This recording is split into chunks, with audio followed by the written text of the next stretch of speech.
Imagine diving along the edge of a world, an underwater cliff so vast it could swallow skylines, where sunlight fades into blue twilight and then into a darkness older than history. Down this sloping frontier, life doesn't just survive. It gets weird, brilliant, and unbelievably creative. There are corals building skyscrapers in slow motion, sponges that snack on drifting crumbs like patient hermits, shrimp with anxiety-level twitchiness, and fish whose faces look like they've been receiving bad news for centuries. Eels slip into cracks like they own the place. Glowing predators float by with built-in light shows, and ancient sharks patrol the shadows with the confidence of creatures older than empires. Even the mud here, yes, the mud, is alive with microscopic architects sculpting the seafloor grain by grain. And holding all of this together, landslides that can rearrange the entire landscape in minutes, canyons deeper than anything on land, and the quiet, constant hum of evolution, finding the strangest solutions to impossible challenges. Welcome to the ocean's continental slopes, hidden vertical worlds where the bizarre feels normal, the tiny matter as much as the mighty, and every corner holds a secret you've never imagined. Dive in and don't blink. You won't want to miss what's waiting in the dark. If you could peel back the ocean like a giant, shimmering bedsheet, the first thing you'd notice, after wondering why the Earth suddenly looks indecent, is a vast, slanting edge running along the continents. This is the ocean's continental slope, a colossal underwater cliff that plunges from the sunlit shallows into the deep, dark unknown with all the subtlety of a dropped elevator. It's dramatic, steep, and oddly elegant, the kind of place you'd expect to find either treasure or trouble. Instead, what you actually find is life. Spectacular, strange, stubborn life, clinging to these shadowy ledges like tenants who have long forgotten what sunlight feels like, and yet refuse to move out. There's something hauntingly beautiful about this zone. It sits right between the familiar surface world and the mysterious deep sea, almost like a planetary backstage area. Sunlight begins to fade here, not abruptly, but slowly, dimming in polite increments, as if the ocean is lowering the lights for a very long, very experimental theatre performance.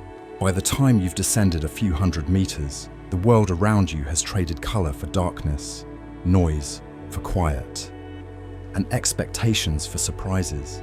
And it's exactly this in-betweenness that creates such a compelling stage for life to improvise. Imagine drifting down this slope in a submersible. The ocean around you is so still it feels like the universe is holding its breath. Your headlights sweep across terrain that resembles a submerged mountain range, a jagged sequence of ridges, terraces, and sheer descents sculpted over millions of years. Sometimes the ground looks as smooth as powdered charcoal. Other times it's a chaotic jumble of rocky outcrops, as if a giant played Jenga and then got distracted.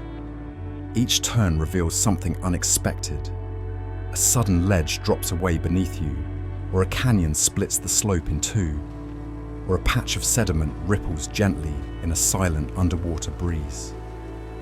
You begin to realize this place is not a flat surface at all, but a vertical frontier where gravity and geology are constantly negotiating a truce. The slope has a personality, moody, unpredictable, a little intimidating, but it's also inviting in a strange way, as if whispering, "Come closer, there's more." And there is more, much more. The creatures that occupy these slanted realms are unlike anything you'd find on land, unless you count your sleep-deprived co-workers. Some animals here have evolved bodies so elongated, they look like they were stretched in a cosmic taffy pool. Others have faces designed by committees who clearly weren't talking to each other. Some glow with soft, eerie light, as if they misplaced the memo that lamps aren't necessary underwater. And many of them behave like the slope is the only place where life makes any sense at all. The slope becomes a kind of underwater real estate market. Every crevice, ridge, and ledge provides a home, a hiding place, or the perfect spot to ambush something tasty. This creates a patchwork of micro-neighborhoods, each hosting a different assortment of residents. One ledge may harbour creatures that look like drifting feathers, while 30 meters below, a crack in the rock shelters something with more legs than you're emotionally prepared to count. And the best part? Most of these animals go about their business unbothered by the idea that humans exist at all. They don't know we're fascinated by them. They probably don't care. They're too busy surviving on the narrow line between light and perpetual night. Life along the slope has an unspoken resilience. The pressure is crushing, the temperatures are cold enough to make penguins complain, and food doesn't exactly fall from the sky. Yet the creatures here thrive, not in a loud, boastful way, but quietly, like experts in an ancient craft perfected far from human eyes. They've spent millions of years adapting to this slanted world, sculpting their bodies and behaviors into shapes that fit the landscape. The result is a community of life that feels both fragile and eternal, like an ecosystem carved out of persistence itself. What makes this place even more compelling is that it's still largely unexplored. Scientists have seen only a fraction of the continental slopes that wrap around our planet. Every expedition uncovers something new, sometimes a creature no one has ever seen. Other times, a geological formation that rewrites what we thought we understood. It's a reminder that Earth still contains mysteries so deep and vast that entire civilizations could hide in them, and some probably do, at least judging by the way a few slope creatures look like they're guarding secrets. So this is where our story begins. At the boundary where the familiar fades and the wild imagination of evolution takes over. The continental slope is not just a drop-off into the abyss, it's a threshold into another world, a world that has been evolving in silence while the surface buzzes with noise and light. And the further we descend into its depths, the stranger, funnier, and more astonishing its residents become. If you picture the planet as a giant, slightly overworked banquet table, the continental slope is the point where the tablecloth suddenly drops off the edge, except instead of hitting the floor, it keeps falling for thousands of meters. These slopes are not gentle inclines. They are dramatic, sweeping descents that begin where the comfortable, relatively flat continental shelf ends and the deep ocean begins. Think of the shelf as the shallow kiddie pool of the ocean, warm and well lit, frequently visited by creatures that could survive a Disney movie. Then, without warning, the seafloor takes a nosedive, plunging down into darkness like someone realized too late that they installed the ocean floor at a 45-degree angle. That steep plunge is the continental slope. To understand why these slopes exist at all, we have to look back, way back, to when the continents were still deciding what shapes they wanted to be when they grew up.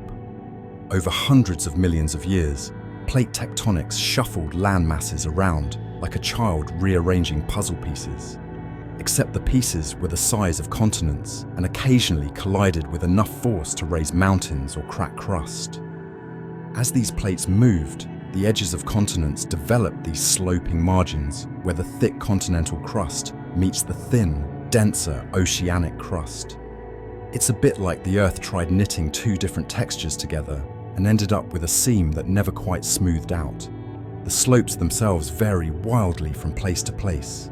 Some drop steeply, like a cliff designed by gravity on a caffeine rush. Others descend more gracefully, like a geological escalator with no interest in hurrying anyone. But no matter the shape, the slope marks a major shift in environment. Up above, the continental shelf is flooded with sunlight and nutrients, creating lush ecosystems full of fish, plants, and creatures that look genuinely pleased with their life choices. Below, the slope heads toward the deep sea floor, the abyssal plain, where the sun is only a rumor and the creatures seem to be practicing for an audition in a science fiction film. What makes continental slopes especially fascinating is that they're not smooth surfaces. Far from it. They're irregular, rugged geological landscapes carved by powerful underwater forces. Over time, currents sweep along the slope, carrying sediments that pile, slip, or slide until entire sections of the slope reshape themselves. These aren't delicate artistic carvings, they're more like nature's version of aggressive sculpting. Earthquakes shake the slopes, waves send energy down through the water column, and gravity occasionally decides to show off by triggering underwater landslides. These submarine landslides can be enormous, moving more sediment in a single event than a river could in a century. If the ocean hosted an annual award ceremony for most dramatic geological feature, continental slopes would be perpetual nominees. Hidden within all this drama are underwater channels, gullies, and canyon-like depressions created by sediments rushing downward. Some of these channels stretch for many miles, cutting deep grooves into the slope in the same way rainwater carves gullies on hillsides above ground. Except here, everything is colder, darker, and done at depths that would crush a submarine like someone squeezing a soda can. These features aren't simply decorative, they're functional, guiding sediment from the shelf down into the deep sea and shaping the habitats that eventually form along these tracks. The slope acts almost like a conveyor belt for the planet, moving nutrients, minerals, and geological leftovers from the shallows into the deepest regions of the ocean. And then there's the matter of sediment buildup. Over millions of years, rivers deliver enormous volumes of mud, silt, and sand to the continental shelves. Some of this remains on the shelf, but much of it eventually cascades down the slope, sometimes gently, sometimes with the energy of a toddler running downhill. As these materials accumulate in layers, they preserve snapshots of Earth's history, storing the remains of ancient organisms, volcanic ash, and chemical signatures of long-gone climates. If you slice the slope open like a layer cake, something we strongly discourage for safety reasons, you'd find a chronological archive of the planet, each layer carrying whispers of ecosystems that vanished millions of years ago. Though it's easy to think of the slope as just the steep part between two more important areas, it plays a crucial role in the ocean's structure. It marks the transition between the shallow seas that support most marine life and the vast abyss that covers the majority of Earth's surface. It's a shifting ground of change, where water temperature drops rapidly, light fades, and pressure stacks up with quiet determination. These environmental gradients help shape ocean circulation, influence nutrient flow, and create boundaries that living organisms must adapt to or avoid entirely. Perhaps the most surprising thing about continental slopes is that despite their scale, these formations ring entire continents. They remain far less explored than the surface of Mars. It's easier to send robots to another planet than it is to survey a landscape buried under kilometers of pressure-packed seawater. But every expedition reveals a slope filled with geological wonders as dramatic as anything on land, sculpted by time, pressure, and the relentless workings of a planet always in motion. The slopes are not just edges, they are thresholds, ancient and immense, patiently holding the boundary between worlds. Descending the continental slope is a bit like stepping into a very moody freezer that can't decide what temperature it wants to be. Except the freezer is enormous, several kilometers deep, and fully committed to making everything inside it feel extremely small. The deeper you go, the colder and darker the world becomes, and the water pressure rises so dramatically that your submersible starts to feel like the ocean is giving it a firm, unblinking stare. Nothing about the environment here is gentle. Everything presses inward. The cold seeps through metal. The pressure increases steadily. And yet, this is precisely where some of the most extraordinary life forms on Earth have figured out how to exist without freezing, flattening, or dissolving into existential confusion. Near the top of the slope, the water is still influenced by the surface. Sunlight manages to trickle down in fading blues, and temperatures hover in ranges that your average adventurous fish might call refreshingly brisk. But even here, pressure is already climbing. For every 10 meters you descend, the ocean adds another layer of weight equivalent to stacking an entire small car on each square inch of your body. By the time you reach a few hundred meters, the pressure is so intense that if you tried diving without protection, the ocean would politely but efficiently turn you into a cautionary tale. As the slope continues downward, the temperature begins dropping more quickly. Sunlight becomes a rumor, then a memory, then a complete fabrication. Warmth vanishes with it. The water cools to single digits, then hovers around freezing, though seawater doesn't freeze at zero because salt likes to show off. Down here, warm is anything above 4 degrees Celsius. If you could stick your hand outside the submersible, it would feel like plunging into liquid starlight that forgot how to shine. And yet the slope doesn't care about comfort. It cares about gradients, layers of changing temperature and pressure that challenge anything passing through. The further down you drop, the stranger this gradient becomes. Pressure continues to ratchet upward with mechanical consistency. Temperature stays low, steady, unwavering. It's cold enough to make ice shiver, but creatures here do not transform into ice cubes, confused or otherwise. They thrive, and they do so because evolution has given them remarkable tools for surviving the squeeze. The first secret of their success is flexibility, literal flexibility. Many animals living along the slope possess soft, gelatinous bodies that resist compression by simply having very little to compress. Imagine trying to squash a water balloon compared to a soda can. The balloon squishes, distorts, and bounces back. The soda can dents, pops, and makes everyone nervous. Deep-sea creatures stick to the balloon strategy. Their tissues contain fewer rigid structures, and this allows them to endure pressure that would crush the skeletons of more rigid organisms. They bend, stretch, and subtly deform without breaking. Their softness is not a weakness, it's a shield. Another adaptation is in their chemistry. The proteins inside their bodies must function under extreme pressure, which tends to shove molecules together more tightly than they'd like, to keep their internal machinery from jamming.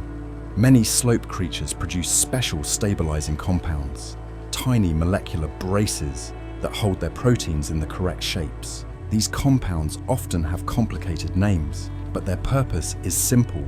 They prevent biology from panicking. With them, enzymes keep doing their jobs, membranes stay fluid, and cells continue operating like tiny factories that refuse to obey the crushing rules of physics around them.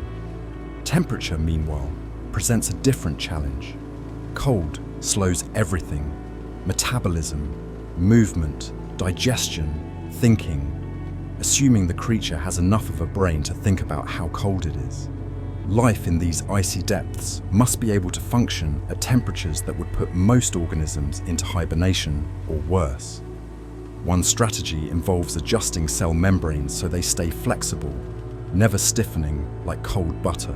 Another strategy involves slowing down metabolic demands to a gentle, deliberate pace. Many deep-sea creatures live slow lives, slow swimming, slow growing, slow everything.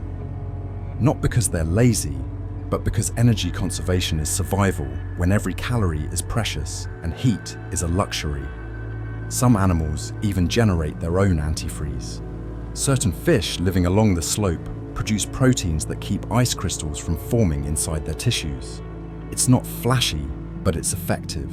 These antifreeze proteins latch onto any forming crystals and block them from spreading, like microscopic bouncers preventing ice from throwing a party in the bloodstream. Without them, even small amounts of freezing could cause catastrophic cellular damage. But perhaps the most remarkable adaptation is simply endurance. Life along the continental slope endures pressures and temperatures that would destroy most surface species. It has evolved over millions of years to match the environment, not resist it. These creatures are the ultimate survivalists, finding balance in conditions that seem more hostile than welcoming. Some drift slowly with the currents, others cling to rocks or sediment, and others roam the dim waters, taking advantage of the unique thermal and pressure gradients that define the slope. This world of cold and pressure is not empty. It is vibrant in its own quiet way. It's a place where life has learned to adapt to extremes not by overpowering them, but by bending to them in ways that seem almost poetic. The ocean squeezes and biology softens. The water chills and chemistry shifts. Everything adjusts without fuss or drama. And in that adaptability lies the secret to surviving along the continental slope, not by resisting the cold and pressure, but by becoming something that can live comfortably inside them. If the continental slope could talk, it would probably brag about having one of the most unusual but reliable food delivery systems on the planet. No sunlight, no leafy plants, no cheerful coral forests waving nutrients around like a salad bar. Yet somehow the slope manages to stay fed. It's the deep sea equivalent of a restaurant that doesn't advertise, has no windows, and only opens at midnight, but still somehow has a loyal, hungry clientele lining up every day. The secret behind this improbable feast lies in the slow, steady rain of nutrients from above, and the deep, wandering currents that usher food into these shadowy regions like waiters who never get tired, never get tipped, and never stop moving. Up at the surface, life is busy. Algae photosynthesize, fish chase other fish, and plankton undergo epic struggles that would be far more dramatic if they weren't happening between organisms the size of dust particles. This frantic activity creates a surprising amount of biological debris, dead cells, shed exoskeletons, fish droppings, bits of once lively organisms, and the occasional unfortunate creature that simply didn't make it through the day. All of this material slowly drifts downward through the water column in a constant drizzle known as marine snow. If that sounds poetic, it is, but only until you remember it's essentially a never-ending blizzard of microscopic leftovers. Still, for the creatures along the slope, marine snow is a steady and dependable buffet, the kind of slow, graceful meal delivery that keeps them alive in a place where no plant can grow. But marine snow is only the beginning of the dining story. The real feast begins when seasonal and geographical changes stir up ocean waters. Rivers on land send out pulses of nutrient-rich sediment that eventually gets swept out to sea, especially during storms or rainy seasons. When this sediment-laden water reaches the shelf, it sometimes tumbles down the slope like a slow-motion avalanche of organic glitter. Some flows are gentle, moving particles a few centimeters at a time. Others are powerful, racing downward with enough force to dig gullies in the sediment. Either way, the nutrient-rich particles sink into the slope's nooks and crannies, providing patches of food for anything patient enough to wait for the good stuff to roll downhill. This downward motion of nutrients is boosted by underwater currents, massive, slow rivers of seawater that roam the depths with a kind of ancient, methodical persistence. Unlike surface currents, which can be pushed around by wind and temperature, deep currents are steered by density differences in the water. Cold, salty water sinks. Warm, fresher water rises. This sets up a global conveyor belt-like circulation system that brings deep water towards slopes, pushes it upward, and mixes it with sinking particles. When these currents brush against the continental slope, they create turbulence, gentle eddies, and swirling motions that keep nutrients suspended just long enough for slope-dwelling organisms to snatch them out of the water. It's like standing near a conveyor belt of snacks that never runs out. You simply reach out with whatever appendage you have and help yourself. Some currents are strong enough to carve channels into the slope over time, turning parts of the underwater landscape into efficient food funnels. These channels guide particles along predictable paths, creating zones where nutrients accumulate more heavily. Imagine a valley where autumn leaves always seem to collect. That's what these underwater grooves do for slope ecosystems. Animals that live in these areas know the food will come eventually, even if it arrives in irregular, mysterious bursts. This unpredictability shapes a community built on patience, opportunism, and digestive systems that are remarkably good at making the most of whatever drifts their way. Certain slope regions experience what ocean scientists call upwelling, when deep, nutrient-packed waters rise to meet the slope's mid-depth communities.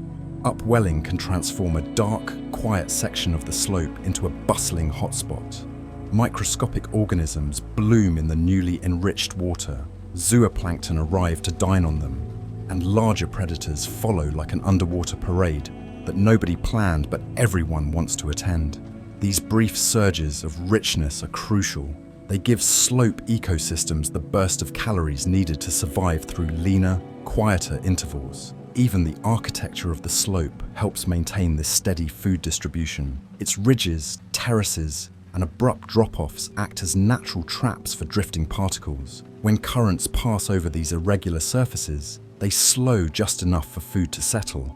Over time, certain pockets of the slope become miniature pantries, stores of organic debris waiting for whatever creature happens to come by. Some areas may remain untouched for long periods, until a current shift redistributes everything in a sudden rearrangement that resembles the ocean's version of spring cleaning. In all this dark stillness, life has learned to capitalize on the smallest opportunity. Some animals extend long feeding arms into passing currents, letting them serve as biological fishing nets. Others scavenge the sediment for hidden scraps that settled days, weeks, or even months earlier.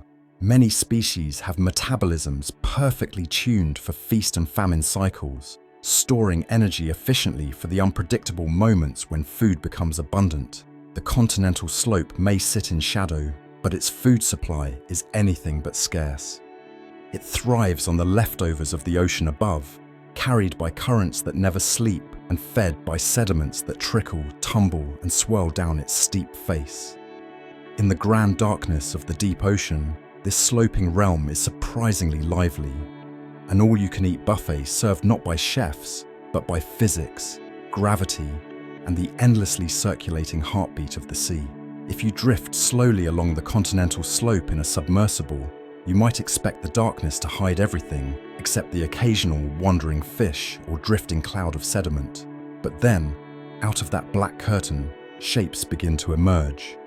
Branching, towering forms that look suspiciously like the underwater equivalent of a city skyline, built by beings with infinite patience and a deep commitment to extremely slow architecture. These are deep-sea corals, the quiet engineers of the slope, constructing their skyscrapers millimeter by millimeter in a world where chaos rules. Light is non-existent, and the tenants are tiny, constantly famished, and almost certainly months behind on rent. Unlike their tropical cousins basking in shallow sunlight, deep-sea corals live far from the warmth and glow of the sun. They don't have colourful algae living inside them. There are no bright blues, pinks, or neon greens. No postcard-friendly reef scenes here.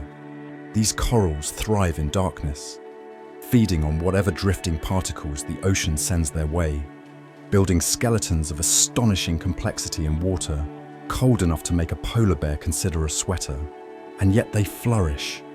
Their existence is a quiet rebellion against every assumption about what life needs to survive.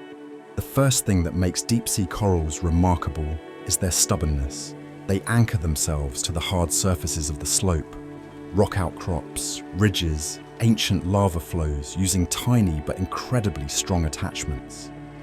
Once they settle, they commit.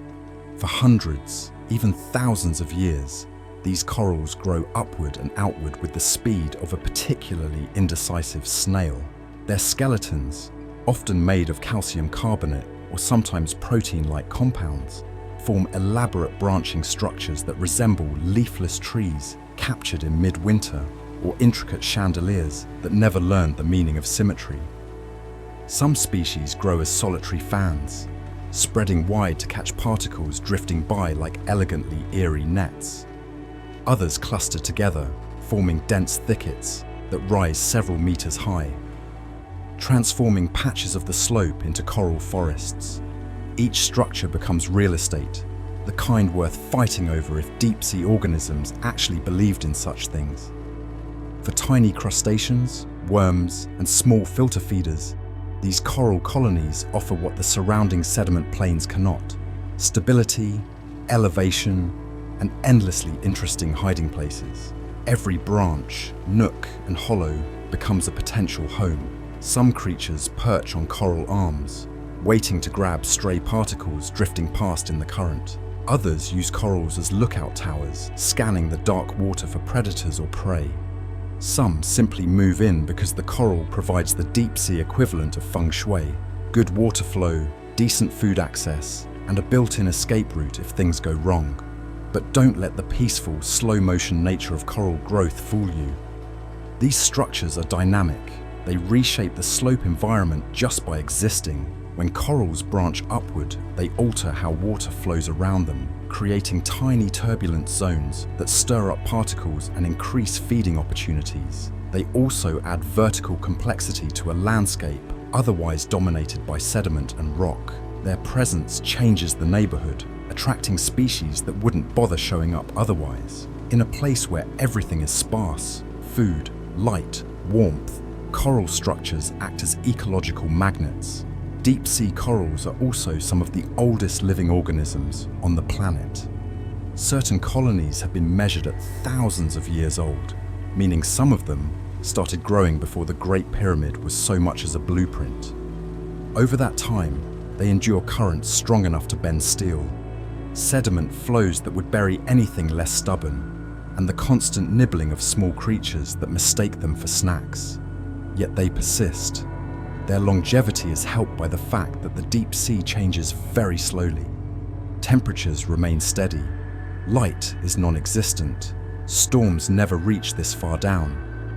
All the energy that could disrupt their peaceful climb arrives only in the form of gentle currents or occasional cascades of sediment. One of the fascinating things about these corals is how they feed. Since they lack the photosynthetic algae that support shallow water corals, they rely instead on polyps, tiny tentacled mouths that extend into the water to grab passing particles.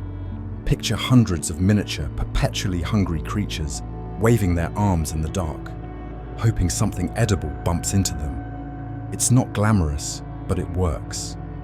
And when food does arrive, small crustaceans, plankton bits, organic particles, it's a celebration of silent, voracious efficiency. Over centuries, their skeletons accumulate into towering ridges that alter the geology of the slope. When these massive structures eventually die, their remains become new foundations upon which younger corals attach, creating generational layers of limestone architecture. These structures can last long after the coral polyps themselves disappear, acting like time capsules documenting centuries of deep-sea conditions. Scientists studying coral skeletons can read them like tree rings, uncovering stories of past climate shifts, ocean chemistry changes, and even major environmental events. Despite their endurance, deep-sea corals are vulnerable.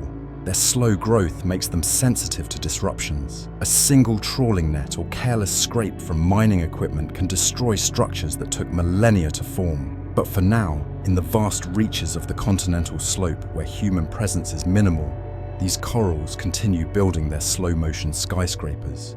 Quietly, patiently, relentlessly. Down here, in the eternal twilight, they stand as some of the most steadfast architects on Earth. Silent towers hosting tiny tenants who never pay rent, rarely behave, and absolutely depend on the towering homes that corals build grain by grain in the darkness.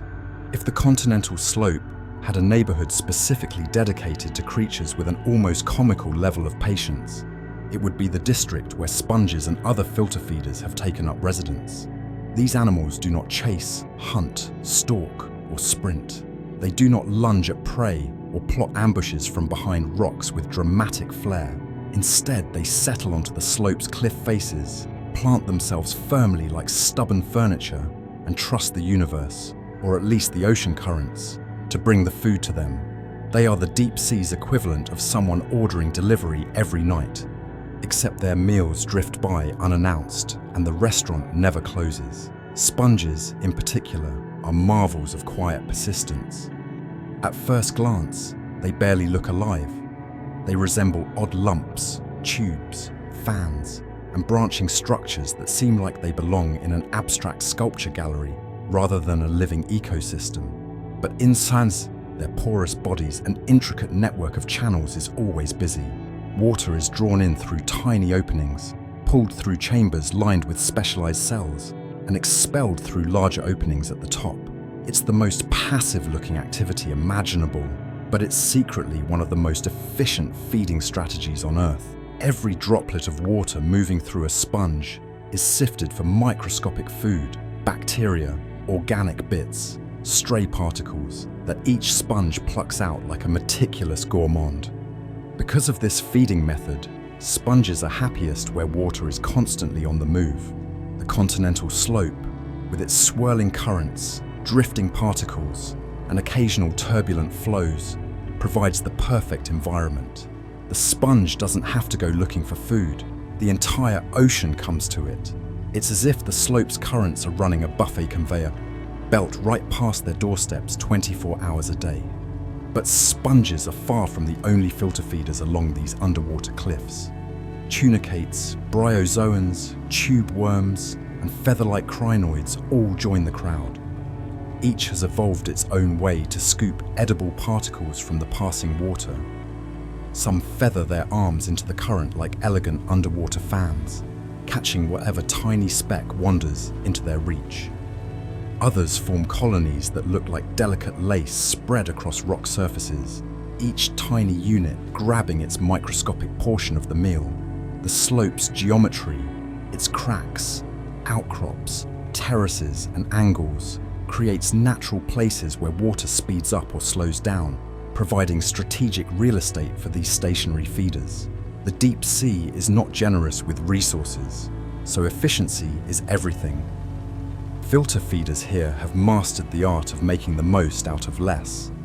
Their bodies are built to handle slow, steady feeding rather than quick bursts of consumption. Many can survive long periods with limited food by lowering their metabolic demands, almost like holding their breath in slow motion.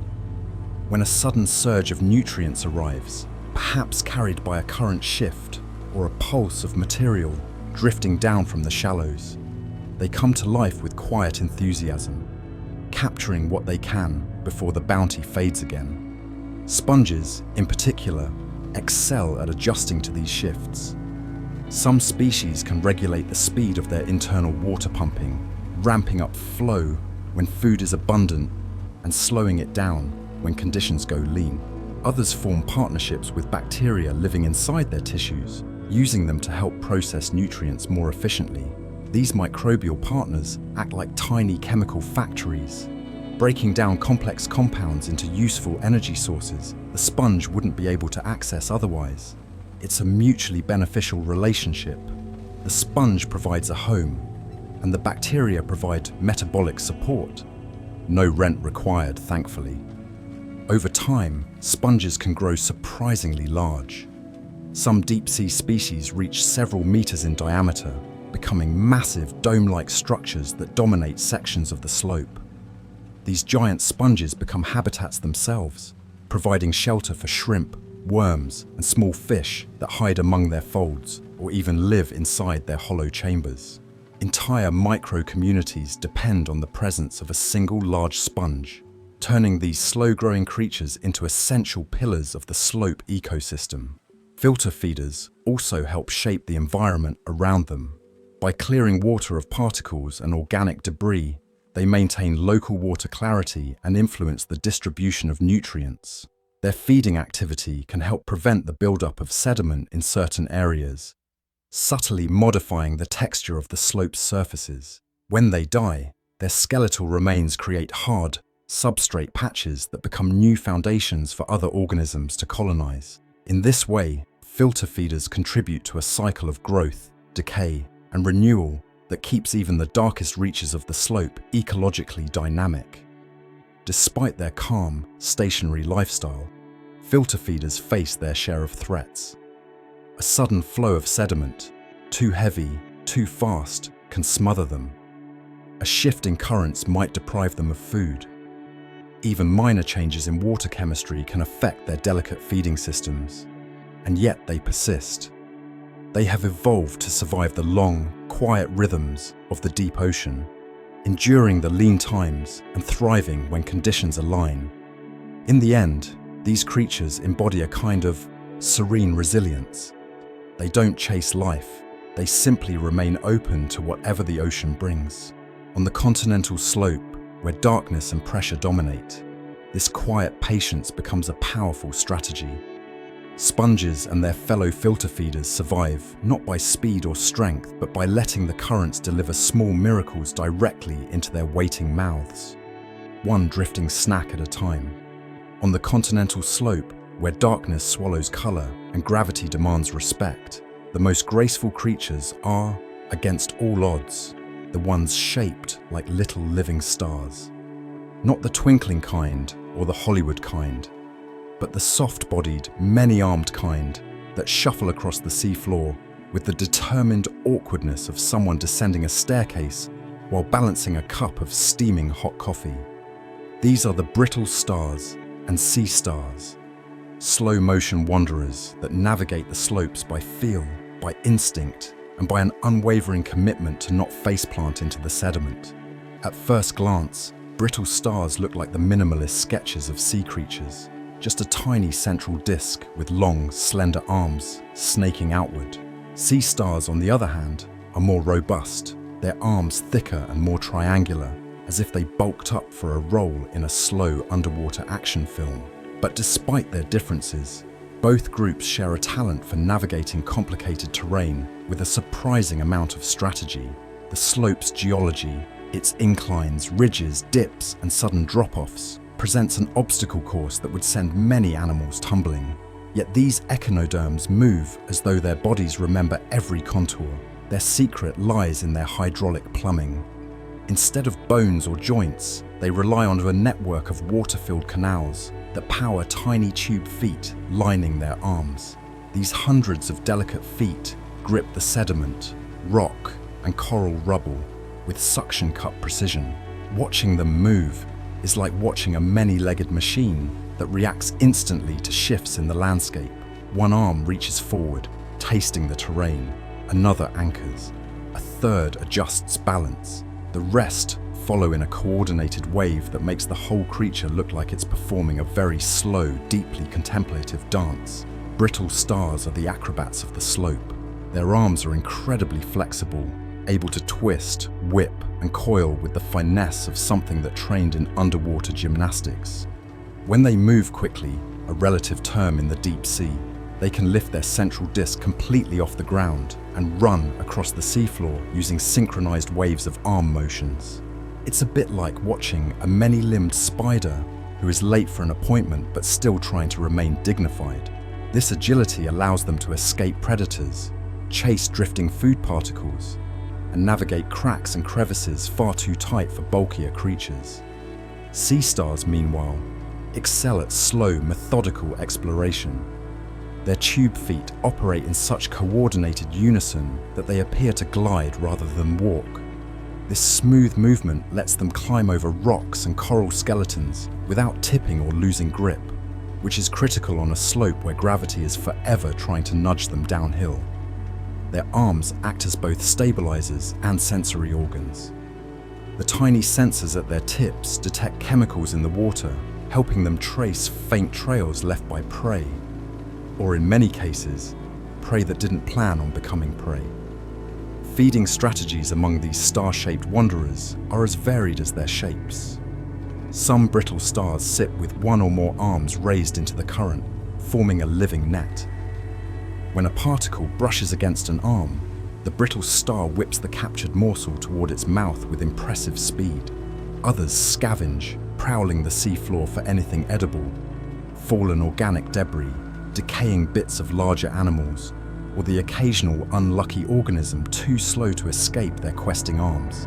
Sea stars have their own methods, often involving a combination of slow pursuit and remarkable digestive creativity.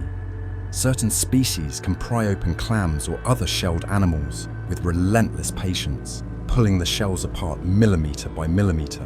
Once they carve out the tiniest gap, they perform a feat of biological madness. They extend part of their stomach outward, insert it into the opening, and digest their prey from the inside. It's an unsettling technique but highly effective, and in their defense, no one can accuse them of lacking commitment. The slope offers a buffet of opportunities for these adaptable creatures. Organic debris carried by currents will occasionally settle into small depressions. Tiny organisms cling to rock surfaces. Detritus from higher up the slope drifts down in unpredictable intervals. Brittle stars and sea stars take advantage of all of it, constantly combing the terrain like meticulous custodians cleaning a very dark, very uneven hallway. Their presence that also has broader ecological effects. In areas where they gather in large numbers, sometimes forming vast, undulating mats, they help redistribute organic material across the slope. Each movement stirs sediment, releasing trapped nutrients into the water. Over long periods, their feeding behavior influences local population dynamics, especially for organisms living on or just beneath the sediment.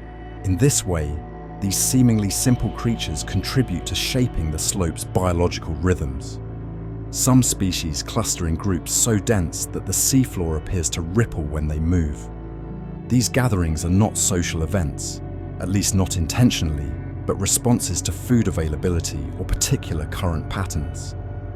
When conditions align, thousands of brittle stars can gather around nutrient-rich patches, their arms weaving and overlapping in patterns that look like living embroidery spread across the slope. Despite their delicate appearance, brittle stars and sea stars are surprisingly resilient. Many brittle stars can detach an arm when threatened, allowing them to escape while the detached limb wriggles dramatically to distract the predator. The lost arm grows back, eventually restoring the creature to full star-shaped glory. Sea stars also regenerate, though more slowly. Their ability to regrow limbs gives them a second chance after near misses with predators or mishaps on rugged terrain. Life along the slope demands adaptability, and these echinoderms deliver. They move with cautious poise, navigate treacherous terrain with quiet confidence, and perform their peculiar feeding rituals without apology. In a realm of constant darkness and shifting currents, brittle stars and sea stars remain steady travelers, creeping, climbing, and occasionally scrambling with the strange elegance of someone carrying a very full cup of coffee down a flight of ancient, underwater stairs. If you ever wanted to meet creatures that looked like they woke up, looked at the crushing darkness of the Continental slope and said, "Yeah, this is fine," then crustaceans are your people. Or rather, your tiny, armored, many-legged, emotionally unbothered companions of the deep. Among them, giant amphipods and slope-dwelling shrimp rule the scene, not through intimidation or charm, but through sheer persistence, and what can only be described as questionable life decisions that somehow keep paying off. Let's start with the giant amphipods, because calling them giant feels both accurate and slightly dramatic. Amphipods in the shallows are small, harmless-looking critters that skitter around like they're late for an appointment. But down here on the slope, something strange happens. Maybe it's the pressure, maybe it's the cold, maybe it's the eerie quiet that stretches for miles. Whatever the cause, some amphipods balloon into creatures the size of your hand, looking like roly-poly superheroes outfitted with armor designed by a minimalist who still wanted to make a point. Their bodies curve like armored capsules. Their legs sprawl outward like they're permanently bracing for impact, and their antennae sweep the darkness as if scanning for both danger and snack opportunities. Despite their intimidating size, giant amphipods are surprisingly skittish. They dart, hop, and scuttle across the seafloor with the frantic energy of someone trying to escape their responsibilities. That agility is crucial because food is scarce, predators lurk in quiet corners, and the slope is essentially a vertical maze full of sudden drop-offs. Their bodies, protected by tough exoskeletons, let them survive bumps, scrapes, and encounters with sharp rocks. Handy in an environment where collisions are less if and more when. Slope-dwelling shrimp, meanwhile, deserve their own applause for creativity in lifestyle choices. These shrimp aren't the cheerful pink swimmers you see in tropical reefs. They're long, translucent, and jittery, built like nervous exclamation points with legs. Some species glow faintly, giving them the appearance of stressed-out lanterns trying very hard not to attract attention. Many have elongated bodies that bend with the current, antennae that twitch at the slightest disturbance, and eyes that seem permanently wide with existential concern. What makes these shrimp particularly fascinating is their feeding strategy. Many of them hover near the slope's surface, using delicate branching appendages to filter edible particles from the water. Others scavenge, picking over the sediment for anything organic that has settled, dead plankton, flakes of skin, unidentifiable fragments that they choose not to question. A few species have evolved snapping claws that can create tiny shockwaves, allowing them to stun prey with the underwater equivalent of a very energetic finger snap. It's a bold tactic, especially in a place where sound travels far and predators listen closely. But for these shrimp, subtlety is optional and a good meal is worth the noise. Crustaceans along the slope employ a biological trait that has served them well for millions of years: molting. They outgrow their exoskeletons, crack them open, and wriggle free like escape artists emerging from a snug, brittle sleeping bag. The new shell starts soft, dangerously soft, leaving them vulnerable until it hardens. During this time, they hide in crevices, burrow under sediment, or simply remain as still as possible, hoping nothing with teeth decides to investigate. It's a risky strategy, but it allows them to grow in an environment where strength and flexibility are constantly tested. These crustaceans are also notable recyclers. In the deep, nothing goes to waste. If a larger creature dies and drifts down the slope, amphipods and shrimp arrive in minutes, turning what was once a fish or squid into a community feast. Some amphipods swarm so densely that the entire carcass seems to vibrate under their collective enthusiasm. Shrimp arrive soon after, picking at softer tissues with methodical precision. Their teamwork, albeit unintentional, ensures that nutrients are rapidly redistributed into the ecosystem. The slope itself becomes a playground for these creatures. Amphipods scuttle across rocky ledges, weaving between coral branches or sponge cavities in search of safety or food. Shrimp navigate like nervous acrobats, using their long legs to cling to surfaces angled steeply enough to give mountain climbers pause. Their bodies are designed for this terrain, light, flexible, and capable of handling sudden shifts in water flow. Predators know this too. Larger fish, lurking eels, and passing cephalopods consider shrimp and amphipods tasty snacks. This has shaped crustacean behavior into a blend of stealth, agility, and frankly comedic panic. A shrimp startled by a passing shadow can launch itself backwards so quickly it briefly forgets which way is down. Amphipods scatter like marbles dropped on a staircase, only to regroup moments later with the resilience of animals who have simply accepted chaos as a lifestyle. Though they may not be the most glamorous creatures on the slope, they are among the most crucial. Their scavenging keeps the slope clean. Their feeding habits recycle nutrients. Their bodies provide food for countless predators. And their constant scurrying, darting, and rearranging of sediment create microhabitats for species even smaller than they are. In the end, the crustaceans of the continental slope thrive through a combination of armor, agility, and eccentric choices that somehow work in their favor. Giant amphipods embrace size as strategy. Shrimp rely on nerves and nimbleness. Both groups, in their own unique ways, navigate the steep, dark terrain with the determination of tiny adventurers who have absolutely committed to life in one of Earth's most challenging neighborhoods and aren't planning on moving anytime soon. If ever there were fish that seemed to embody the phrase, "It's been a long day," it would be the ones haunting the continental slope. Grenadiers, rat-tails, and their equally melancholic cousins drift through the dim water, wearing expressions that suggest they just learnt their favorite cafe is permanently closed. Their bodies taper into long, whip-like tails. Their heads are disproportionately large, and their eyes are wide in a way that reads less alert predator and more, "I did not sign up for this."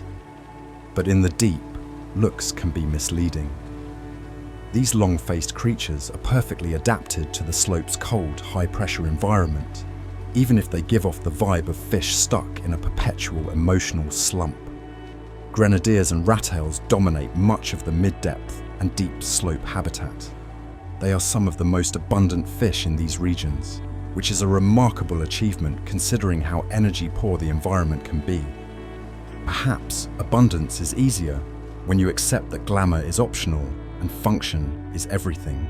Their bodies are shaped like elongated teardrops, with large heads leading into increasingly narrow bodies. This tapering reduces the energy required to move, letting them glide rather than power through the water. In the deep sea, swimming energetically is a luxury few can afford. Drifting with the current is the equivalent of saving your battery while keeping just enough charge to make it home. Their heads are where the real action happens. Grenadiers and rattails have oversized mouths, not because they're dramatic by nature, but because in a world where food is unpredictable, it pays to be ready for anything. Small crustaceans, into the mouth. Stray worms, into the mouth. A half-decayed something drifting by that even nearby amphipods have judged but not eaten, also into the mouth. Their feeding strategy is basically, if it exists and fits, it's dinner. In the deep ocean, this philosophy is not laziness, it's excellence. Their eyes, wide and glassy, are another adaptation. Even though almost no light penetrates this far, these fish are extremely sensitive to the faintest glimmer, whether it's bioluminescence from startled prey or the dim silhouette of something edible drifting above. What looks like a perpetual expression of mild despair is actually a biological necessity. The larger the eyes, the higher the chance of spotting the next meal or avoiding something with too many teeth. Grenadiers are also equipped with specialized sensory organs that detect vibrations in the water.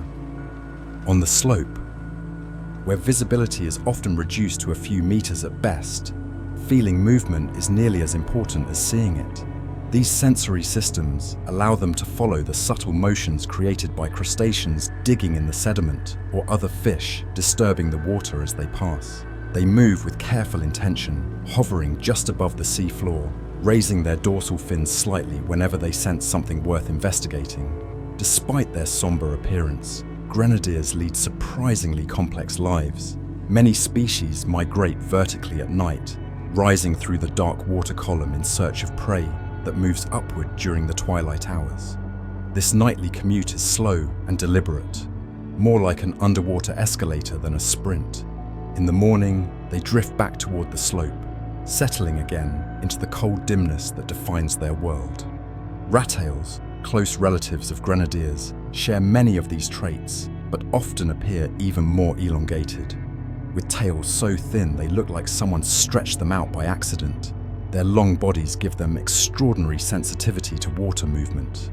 A slightest shift in current can send signals along their length, almost like a whisper traveling through a telephone wire. They use this sensitivity to detect prey buried in the sediment. Many species sift through the upper layers of the slope's surface, nudging the sediment with their snouts, feeling for movement that betrays a hidden worm or crustacean. When they find something, their jaws snap shut with surprising speed for animals that otherwise move like slow-motion shadows. These fish play essential roles in the slope ecosystem. By consuming a wide range of prey, they help regulate populations of smaller animals and keep the sediment community balanced. Their discarded waste, while not glamorous, contributes organic matter that other organisms break down, continuing the cycle of nutrient flow. Predators such as deep-sea sharks or large eels rely on grenadiers as regular meals, making them important links in the slope's food web. One of the stranger aspects of grenadier biology is their energy allocation strategy. They have incredibly low metabolic rates, some of the lowest among fish. This is not laziness, it's survival math. Their slow metabolisms allow them to wait long periods between meals without compromising their essential functions. They grow slowly, reproduce gradually, and live far longer than Pamela-sized fish in shallow waters. Some individuals reach ages that would be impressive for a reptile, let alone a fish shaped like a biological question mark. Their reproductive strategies often reflect the scarcity of the deep sea. Some species produce many small eggs, letting the statistics sort out survival. Others invest in fewer, larger eggs with higher chances of making it through the gauntlet of life on the slope. When these eggs hatch, the larvae drift upward into slightly more forgiving waters, before eventually settling back down the slope. ready to take on the long-faced legacy of their ancestors. Despite their gloomy aesthetics, grenadiers and rattles are survivors, quiet, efficient, unhurried. They don't need bright colors or flashy behaviors. Their success comes from adapting perfectly to a world that demands resilience, patience, and an ability to seize every opportunity, no matter how small. Down here along the Continental slope, they glide through the dark like understated veterans of a harsh, mesmerizing realm. Long-faced, yes, but undeniably built for the deep. If ever there were an animal having a lifelong identity crisis while simultaneously thriving at it, it would be the squat lobster. Despite the name, it is not a lobster. It isn't even pretending to be one. Instead, it sits proudly in its own peculiar category, a crustacean shaped like someone took a crab, stretched it slightly, folded it politely, and then told it to call itself whatever felt right. And apparently what felt right was squat lobster, a title that sounds like an inside joke evolution forgot to explain. The Continental slope is full of creatures that look either elegant or eerie, but squat lobsters choose a different aesthetic altogether. These animals combine long, spindly claws with a squat, compact body that looks perpetually ready to spring, or sulk, depending on the moment. Their legs arch outward like they're doing a deep stretch. Their bodies flatten neatly against the substrate, and their oversized claws stretch forward like utensils at the world's slowest buffet. It's a look that says, I am both ready for action and desperately hoping the action does not involve too much effort. For an animal that seems confused about its own branding, the squat lobster is remarkably successful along the Continental slope. In fact, these steep underwater landscapes are prime real estate for them. They settle into crevices, cling to rocky ledges, and wedge themselves between sponges and corals like tenants determined to secure rent-controlled housing. The reason they're so well suited for this terrain comes down to a mix of strategy, body plan, and an impressive sense of timing. First, the terrain itself plays to their strengths. Squat lobsters prefer hard surfaces over soft sediment, and the slope offers an endless array of rocky protrusions, ledges, and miniature cliff faces. Many species flatten their bodies, allowing them to slip into narrow cracks with the ease of someone sidestepping into a crowded elevator. Once inside, they grip tightly with their legs, anchoring themselves against the persistent currents that sweep across the slope. These currents, though challenging, bring plenty of drifting food items, exactly what squat lobsters like to snatch with their elongated claws. Their feeding style could be generously described as opportunistic. Less generously, it resembles constant, casual theft. Some species extend their claws into the water column to intercept passing particles. Others linger near filter feeders and quietly pilfer whatever tiny organisms escape the clutches of their neighbors. A few species perch on sponges or corals, arms outstretched like hairy chandeliers, waiting for food to drift close enough to grab. They are the deep-sea equivalent of the person at a party who never moves from the snack table, but somehow samples everything. Their claws, long and delicate, are their most iconic features. In some species, the claws span more than twice the length of the rest of their bodies. This allows them to reach into passing currents without exposing themselves to potential predators. It also gives them an advantage against competitors on crowded ledges. Imagine two small creatures standing side by side, trying to grab snacks from a conveyor belt.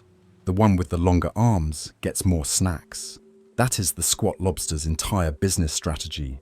But the slope's steep terrain offers squat lobsters more than food. It also provides shelter. Many species cluster in small groups, sometimes dozens at a time, tucked into cracks that offer protection from predators. These tight spaces are not luxurious by any means, but squat lobsters seem perfectly comfortable living shoulder to shoulder with their neighbors. They tolerate close quarters remarkably well, perhaps because they all silently agree that everyone is equally awkward. Their reproductive strategies also benefit from the slope environment. Females carry eggs beneath their bodies until they hatch, protecting them from the harsh currents. When the larvae emerge, they drift upward into the water column before eventually settling back down to the slope. This cycle allows squat lobster populations to remain steady in areas where food, shelter, and strong currents intersect just right. Over generations, they've become experts at exploiting these habitats, dispersing widely but always returning to the slope's fractured, uneven architecture. Squat lobsters are also surprisingly quick when threatened. Despite their sometimes comical appearance, they can launch themselves backward with startling speed, using quick contractions of their abdomen. These escape jumps resemble a startled shrimp snapping away from danger, except the squat lobster's leap includes an element of clumsy flair. They may not be graceful, but they are effective. And in the deep sea, effectiveness consistently wins over style. In some regions, vast aggregations of squat lobsters cover sections of the slope like living carpets. These swarms often form around spots where food accumulates or currents converge. Scientists observing these gatherings describe rivers of moving claws and legs, each lobster navigating skillfully around its neighbors without causing chaos. Somehow, in a dense crowd of creatures shaped like bent paper clips, everyone manages to avoid stepping on each other. It's one of the deep ocean's quieter miracles. Though they may seem comical, squat lobsters play significant roles in the slope ecosystem. They contribute to the recycling of organic matter, serve as prey for larger fish and octopuses, and help transfer nutrients across different slope habitats. Their constant picking, grabbing, and scavenging stir the environment just enough to keep it dynamic, encouraging small shifts in sediment and allowing other organisms to take advantage of newly exposed surfaces. In the end, the squat lobster's identity crisis is part of its charm. It's not quite a lobster, not quite a crab, not quite anything except itself. A quirky, adaptable creature thriving in a landscape that rewards weirdness. Along the steep contours of the continental slope, where survival requires creativity, patience, and a firm grip on uneven terrain, the squat lobster has carved out a niche perfectly suited to its odd shape and unbothered energy. It may not know what it is, but it knows exactly where it belongs. The continental slope has no shortage of dramatic scenery, towering coral structures, scattered boulders, steep drop-offs, but some of its most sought-after real estate is measured not in acres, but in inches. These are the narrow cracks, crevices, and fissures running through the slope's rocky skin, and they attract a particular kind of tenant, eels and eel-like fish, who have perfected the art of slipping, sliding, and curling their way into tight spaces that most creatures wouldn't dream of entering. To them, a sliver of rock barely wider than a shoebox isn't an inconvenience. It's premium property in a very exclusive, low-light neighborhood. Picture an eel navigating this landscape. Its long, muscular body is both elegant and unsettling, bending like a ribbon in slow motion. It glides through the water with a fluidity that seems almost supernatural, its skin shimmering faintly as it threads itself neatly into the rock. Watching an eel settle into a crack is like watching someone fold themselves into a suitcase for a strange talent show. They do it with confidence, precision, and a surprising amount of practicality. The cracks offer protection, concealment, and prime ambush locations. For an eel, that's about as close as it gets to a luxury apartment. One of the most iconic slope residents is the cutthroat eel, a deep-bodied, oddly proportioned creature whose face looks like it's perpetually contemplating the meaning of life. It uses its slim, flexible frame to explore narrow openings in search of prey or shelter. Other species, like certain moray-like deep-sea relatives, make even tighter squeezes, using powerful undulating motions to drive themselves into cracks that look far too small to hold them. These eels are all muscle and intention. Their bodies are designed not just for swimming, but for anchoring, wedging themselves so securely into the slope's crevices that even strong currents can't pry them out. Some eel-like species take the strategy further by becoming permanent residents. Once they find a crack with the right dimensions, snug but not suffocating, angled just so, preferably protected from sediment flow, they move in for the long haul. Their chosen crevice becomes home base, refuge, lookout point, and hunting blind all in one. From deep inside, they extend just the tip of their head outward, eyes scanning the dim water for anything edible that drifts too close. A shrimp, an unsuspecting fish, a loose fragment of something organic. If it moves, the eel will notice, and if it's small enough, the eel will eat it. One of the slope's most interesting eel strategies is patience. Eels don't chase, they don't sprint, they don't panic, they wait. They wait with the calm confidence of creatures who know that the ocean eventually delivers opportunities right to their door. With their heads poking just slightly into the water column, they become part of the slope's architecture, an unexpected, hungry ornament nestled between ridges of ancient rock. When a potential meal comes within striking distance, the eel lunges with electrifying speed. The contrast between stillness and movement is so extreme, it feels like time itself momentarily skipped. But the continental slope doesn't just attract true eels. A whole cast of eel-like fish have independently evolved long bodies and sinuous movements that match the deep sea's narrow architecture.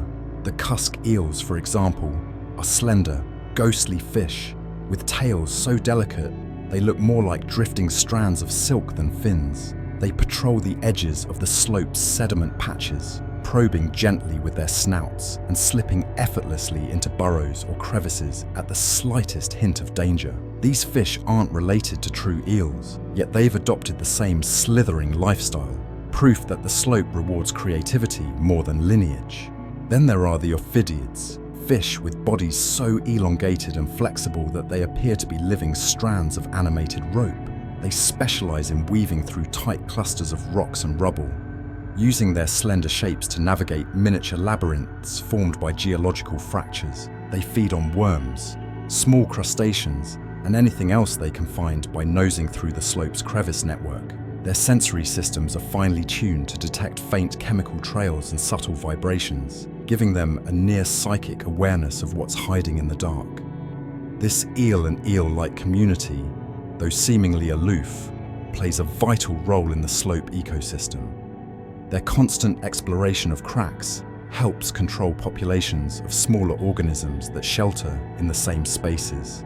Their hunting activity keeps shrimp, worms, and small fish from overcrowding certain areas, and their movements subtly shape the sediment around their chosen crevices, preventing buildup that could block habitats for other species. Even their abandoned dens, when they eventually move out, become prized hideouts for smaller creatures seeking their own slice of slope real estate. Their bodies, although elongated, come equipped with all sorts of deep-sea adaptations. Many have reduced or absent scales to improve flexibility. Some possess highly sensitive lateral lines to detect water movement in absolute darkness. Others have jaws that expand dramatically, allowing them to swallow prey almost as large as their own heads. In the deep, versatility is survival, and these fish embody that principle with every curve of their bodies. Despite their stealthy lifestyle, eels and eel-like fish are not invincible. Larger predators like deep-sea sharks, grenadiers, and even octopuses sometimes target them.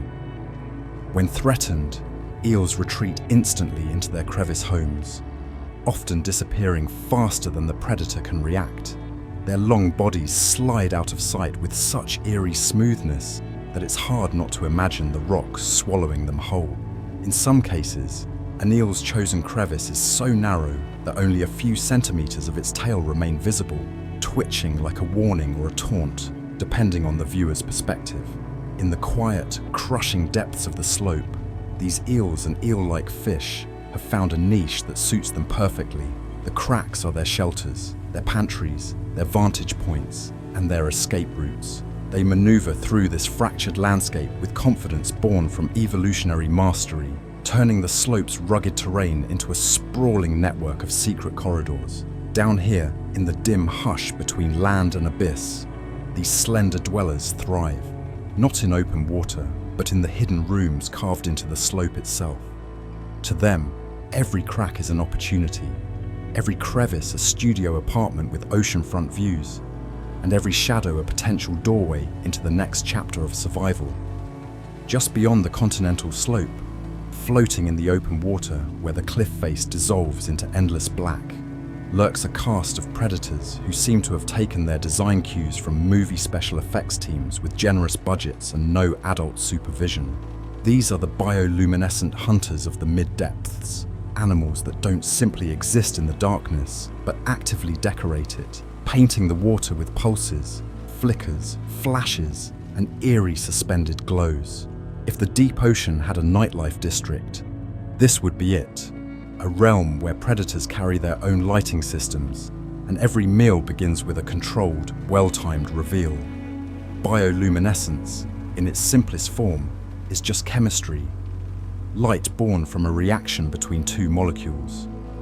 But in the deep sea, that chemistry has been sculpted by evolution into a competitive art form. Predators here treat their bioluminescence as a toolkit, part lure, part camouflage, part communication, part psychological warfare. Each species has evolved a style that fits its hunting strategy, turning the dim water into a stage where the glow means everything and nothing at the same time. One of the most iconic slope-adjacent predators is the anglerfish, a creature whose glowing lure dangles from its forehead like a lamp designed for maximum drama. The anglerfish doesn't chase its prey, it performs. Its lure wiggles, flickers, pulses, an irresistible come closer sign to small fish and drifting organisms who mistake the glow for something harmless. When a curious prey item approaches, the anglerfish's jaws open with such speed and amplitude that its entire face expands outward like a living bear trap. The glow vanishes instantly, replaced by the decisive snap of teeth. It's a hunting strategy that blends restraint, lighting design, and split-second violence. But the anglerfish is just one actor in this glowing ensemble. Dragonfish, sleek and elongated, glide through the water with rows of tiny photophores, light-producing organs, running down their bodies like runway lights, guiding them through the dark. These photophores can be controlled like a dimmer switch. Sometimes they glow softly to help the fish blend in with the faint streams of residual light from above, a tactic known as counter-illumination. Other times, dragonfish flash them in precise patterns to communicate with other members of their species or to disorient prey. Their jaws, lined with fangs so transparent they almost disappear, make them efficient hunters in the low-light chaos they help create. Then there's the stoplight loosejaw, a fish with one of the most remarkable adaptations in the deep. It produces red bioluminescence. Most deep-sea animals are blind to red light, having evolved eyes that detect only blues and greens, the wavelengths that penetrate furthest underwater. But the loosejaw's eyes can detect red, which means its beam acts like an underwater night vision flashlight. It shines red light into the water, illuminating prey that has no idea it's being watched. The loosejaw then uses its spring-loaded jaw structure to strike with a motion so fast it barely disturbs the water. It is, quite literally, a stealth hunter carrying a flashlight no one else can see. Farther from the slope, hatchetfish drift with an uncanny stillness. Their bodies are thin as razor blades, minimizing their silhouette, and their undersides are adorned with neat rows of photophores that glow faintly. Hatchetfish use these lights to mimic whatever dim brightness filters down from the surface. From below, they all but disappear. But when hunting, they can momentarily intensify their glow or adjust it to match the surrounding light, an effect so precise it feels like the fish is digitally compositing itself into the background. When they find prey, they move with sudden bursts of speed, jaws snapping forward with surprising force for creatures so delicate-looking. Even squid join the spectacle, lighting themselves in hypnotic displays that ripple along their bodies like shimmering waves. Some species release glowing clouds of bioluminescent ink, not to blind their predators, but to distract them. A pursuing fish, momentarily dazzled by the luminous smoke, lunges toward the glow, while the squid vanishes into the dark like a magician stepping through a trapdoor. Others use their bioluminescence as a lure, pulsing or stroking the water with rhythmic flashes that attract curious prey. A few have light organs that swing like lanterns from their arms, offering wandering creatures a faint, mesmerizing target. These predators don't glide right next to the slope itself, but rather hover just off its edge in the open water, where the drop-off becomes a kind of biological corridor. Prey migrating up or down the slope pass through this zone, and the glowing hunters wait, silent, suspended, and shimmering. The slope acts as a natural funnel, concentrating currents and drifting organisms along its border. Predators use this advantage, positioning themselves in places where the flow of food is just reliable enough to justify staying put. What makes their glowing strategies so effective is the context. Down here, light is precious. A single flash can carry meaning, danger, opportunity, deception. Predators time their glows with exquisite precision. Some use faint lights to remain invisible. Others use sudden bursts to startle prey into making mistakes. Each flash, each pulse, is calibrated to the physics of the deep. These bioluminescent hunters are also crucial players in the slope's broader ecosystem. Their predation helps regulate populations of drifting organisms, and their bodies, which are often slow-growing and nutrient-rich, are essential food sources when they eventually die and sink to the seafloor. Even their light contributes indirectly to the behavior of other species, influencing migration patterns and shaping nocturnal activity in ways scientists are still unraveling. In this dim frontier where the slope meets the open deep, these predators shine, literally.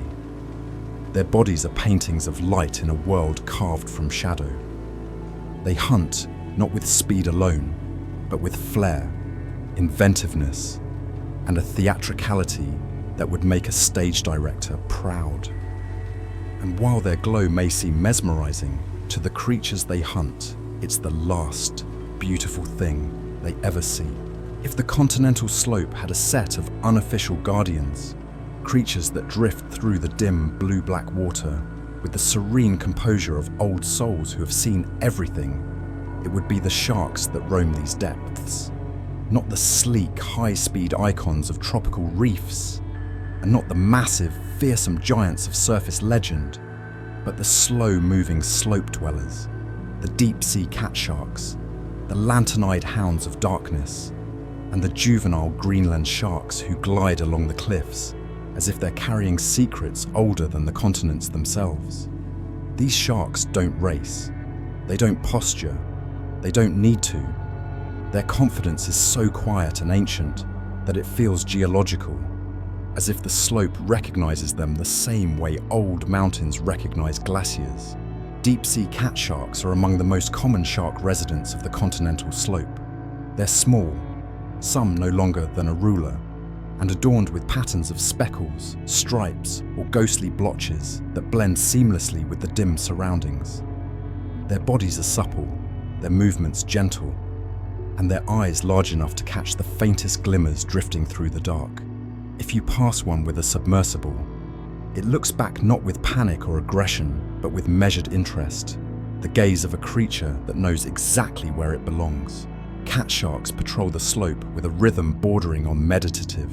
They move in slow arcs, tracing invisible routes along steep inclines, drifting between outcrops with the ease of creatures who have mapped every contour across thousands of generations. Their senses make up for the dimness. Like all sharks, they possess electroreceptors called ampullae of Lorenzini, tiny gel-filled pores that detect the faint electrical fields emitted by living prey. This means a cat shark can sense a crab shifting under sediment, or a small fish flexing its muscles even in absolute darkness. Sight is optional, presence is enough. Their diet reflects the slope's patchwork of life. They eat small fish, crustaceans, worms, and whatever else their slow but persistent hunting uncovers. Unlike their fast-swimming shallow relatives, cat sharks don't rely on speed, they rely on precision. When they strike, it is sudden, quick, and shockingly accurate for animals that spend much of their time cruising like sleepy ghosts. Some species lay egg cases, often called mermaids' purses, which they attach to corals, sponges, or rocky ledges along the slope. These cases harden into protective capsules, each housing a developing embryo that will slowly mature in the gentle sway of deep currents. When the young shark finally emerges, it is already a miniature version of the adult, fully equipped with senses, instincts, and the inherent calm that characterizes the species. Then there are the juvenile Greenland sharks, creatures whose adult forms are among the oldest vertebrates on Earth, sometimes living for centuries. The juveniles linger along the continental slope long before they begin their wandering journeys into deeper, colder realms. Even at a young age, they move with a laziness that borders on philosophical. Their bodies glide with minimal effort, propelled by slow, sweeping motions of their tail fins. It's not inefficiency, it's energy mastery. In an environment where calories are precious, wastefulness is unacceptable. Greenland shark juveniles often appear pallid or smoky grey, with small eyes that sometimes host parasitic copepods, tiny crustaceans that attach like eerie, fluttering ornaments. Yet even with these unsettling accessories, the sharks exude an aura of indifference so complete that watching them feels like observing time itself drift past. Their slow patrols take them along the slope's base, where they investigate fallen carcasses, lingering scents, or anything else of interest. They're opportunistic feeders, taking advantage of whatever the deep provides, whether it's living prey or the remains of creatures that have wandered too far from safer depths. What makes these sharks particularly fascinating is how little they seem bothered by the slope's dramatic geography. While other fish zigzag, navigate, or cling to specific contours, the sharks glide along the walls as if they're simply following a cosmic blueprint. Their lateral lines, sensory organs running the length of their bodies, detect subtle changes in water movement, helping them avoid obstacles long before they're close enough to see them. Combined with their electroreception, this gives them a sixth sense for navigating the rugged terrain in a way that seems almost psychic. Their calm presence belies their ecological importance. These sharks help regulate populations of slope-dwelling species, especially slower or weaker fish that struggle to avoid predators. They also play a key role in recycling nutrients through scavenging. When a large animal dies and sinks to the slope, be it a whale, a fish, or something in between, sharks often arrive early, tearing into the carcass and dispersing nutrients across the surrounding area. Even their leftovers support an entire cascade of scavengers that follow in their wake. But what truly sets slope-dwelling sharks apart is their patience. They are marathoners, not sprinters. They invest in longevity, not speed. A deep-sea cat shark might silently patrol the same section of the slope for years. A juvenile Greenland shark might drift through the same canyon dozens of times before its slow growth carries it toward deeper waters. These creatures view time differently, not in hours or days, but in seasons, currents, and migrations. Their world moves slowly, so they do too. Their confidence feels ancient because it is. Sharks were patrolling underwater cliffs millions of years before humans wondered what lived beneath the waves. And here, on the continental slope, their lineage continues, quiet, steady, unchanging. They do not boast, they do not rush, they simply glide, watching over the steep frontier with the kind of unshakable assurance that only comes from surviving countless eras in a world of perpetual darkness. In the hush of the slope's twilight zone, these sharks remain its old souls, silent guardians with slow pulses and steady movements, patrolling the cliffside with an elegance that needs no speed to impress. If the continental slope were a vast underwater city, the microbial mats and tiny organisms covering portions of its surface would be the quiet, diligent workers who keep the entire operation running but rarely get any credit. They don't glow, drift majestically, snap claws, or glide through crevices like the animals that steal the spotlight. Instead, they operate on a microscopic scale, forming thin, velvety layers of life across sediment patches and rocky flatter sections. They neither chase nor hide, they simply exist. Soft-spoken, unassuming, and utterly essential to the slope's stability. These organisms are the deep sea's version of a backstage crew that holds the ecosystem together while everyone else performs dramatically under dim spotlights. Microbial mats are not a single thing, but rather entire communities, woven together like tiny, living tapestries. Bacteria, archaea, single-celled eukaryotes, and sometimes fungi assemble into sprawling sheets only millimeters thick, spreading like pale films or patchy coatings. Their colors range from ghostly whites to muted yellows to faint blues, depending on the chemical ingredients of their particular neighborhood. To a human eye, they might look like odd textures on the seafloor, nothing special at first glance, but under the microscope they reveal bustling landscapes, as busy and intricate as any shallow reef. What draws these microbes to the continental slope is a combination of food, chemistry, and stability. Down here, organic matter drifts steadily from shallower waters and settles in thin layers, not enough to tempt large scavengers into staying permanently, but just the right amount for microbes who specialize in making meals out of the tiniest scraps. Dead plankton, particles shed by passing organisms, faint traces of dissolved carbon compounds. These are the delicacies of microbial life. What appears to be barren mud is to them an all-day buffet. But microbial mats are not merely passive grazers of marine snow. They also feed on chemical gradients. Tiny differences in the availability of oxygen, methane, or sulfur compounds within the sediment. Some bacteria thrive where oxygen dips low, but not entirely away.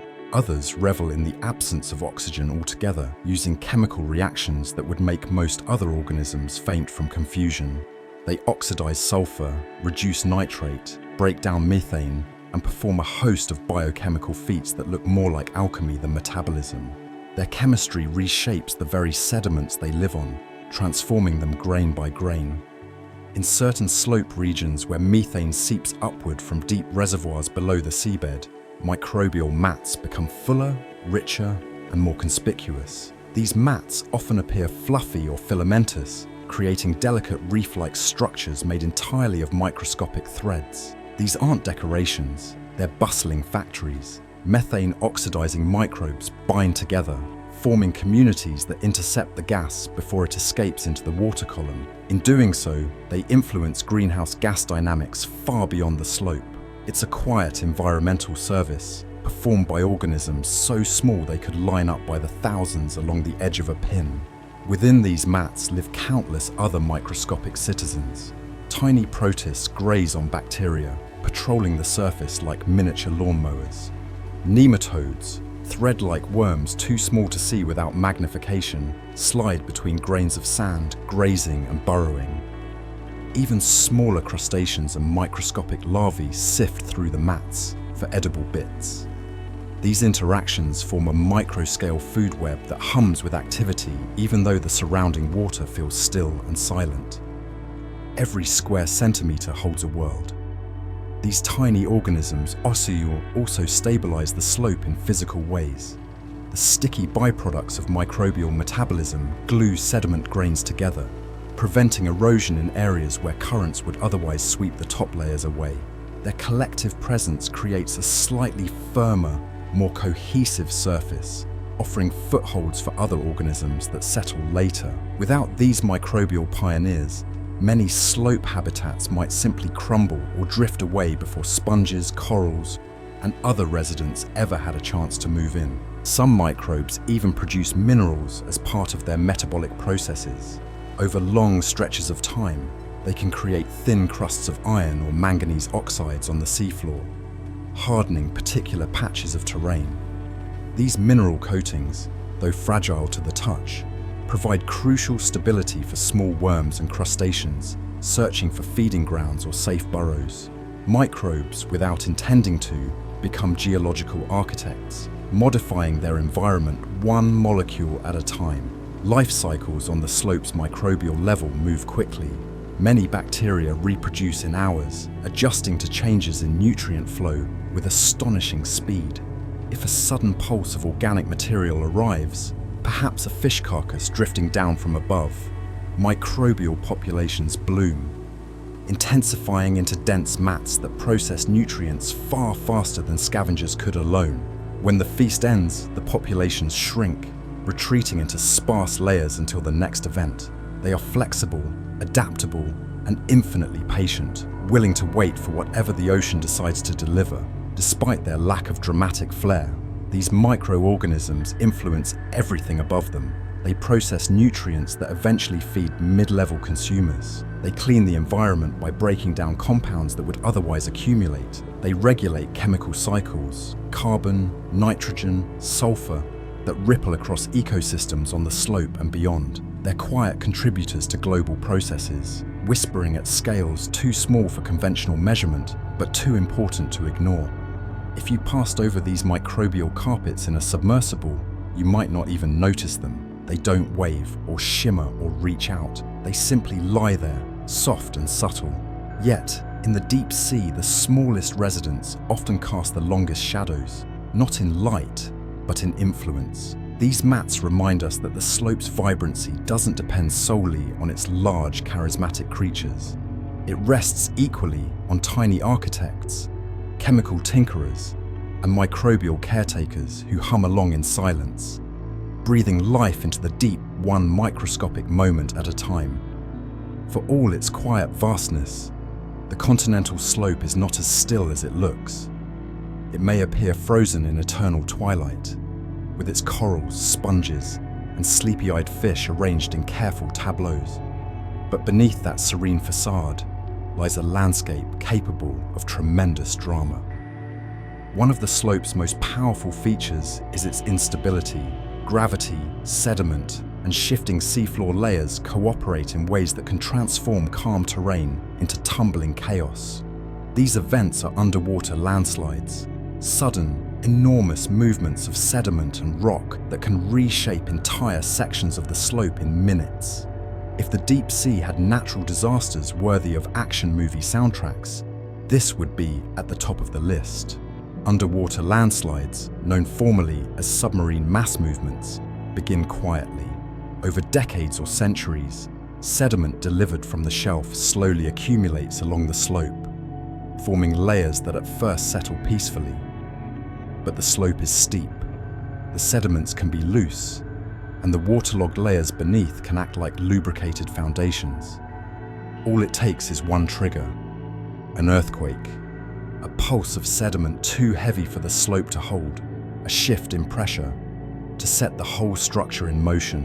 When that trigger hits, the slope responds with an underwater avalanche that can be hundreds of times larger than anything seen on land. Imagine a section of the slope deciding it has finally had enough.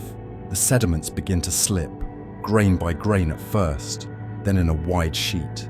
Sand, mud, pebbles, boulders, buried remains, microbial mats. Everything moves down slope in a slurry that thickens as it gains momentum. Some of these landslides travel for miles, rushing downward until they reach gentler terrain, where the movement finally slows and settles into new layers of sediment. It's geological rearrangement on fast forward, the earth conducting redecorating with zero regard for tenants. For the creatures living on the slope, these events are both terrifying and transformative. Many residents sense the change in the water before the slide begins. Tiny shifts in pressure or faint tremors can send animals retreating into cracks or holding tight to the nearest secure structure. Brittle stars clutch the sediment. Crustaceans wedge themselves between rocks. Some fish leave the area entirely, drifting outward into calmer water with expressions that definitely say, "Not today." But not everyone escapes. When a section of slope gives way, anything caught within its path experiences a ride unlike anything they evolved to expect. Imagine being a shrimp peacefully sorting through sediment when the seafloor beneath you begins moving at the speed of a runaway freight train, or a coral that spent centuries growing into a massive structure, suddenly uprooted and transported downslope like an unwilling passenger in a geological roller coaster. It's chaotic, destructive, and indiscriminate. Yet, as catastrophic as they seem, these landslides play essential roles in shaping the slope's ecosystem. They redistribute nutrients trapped within thick sediment layers, exposing buried organic matter that becomes available to scavengers and microbes. Newly disturbed areas create fresh substrates for colonization. Harder materials, like rock fragments carried downslope, may pile into ridges that allow corals or sponges to someday anchor themselves. In the aftermath of destruction, new ecological niches emerge, ready to be claimed by pioneers of the deep. Some species, in fact, depend on the aftermath. Sediment-dwelling worms quickly move into freshly deposited layers. Taking advantage of the soft, oxygen-rich mud, microbial mats bloom in areas where chemical gradients shift due to buried or exposed material. Scavenging crustaceans arrive in numbers, exploring whatever organic matter the landslide churned up. Even many fish benefit indirectly from these rearrangements, as the newly leveled or carved areas produce changes in water flow that attract drifting prey. Large underwater landslides can trigger secondary phenomena that ripple out far beyond the slope. For instance, a major sediment flow can race into the deep sea plains and reshape submarine channels.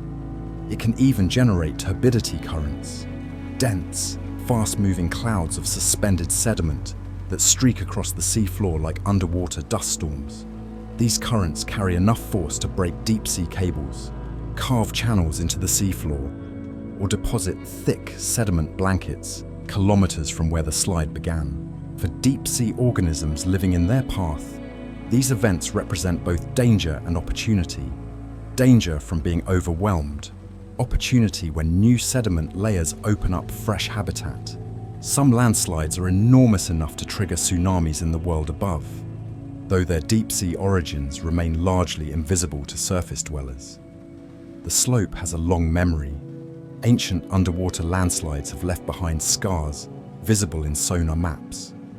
Vast gouges and swept zones that tell stories of violent rearrangements tens of thousands of years old. Each scar marks a moment when the slope decided that stability was optional. Not all landslides are massive.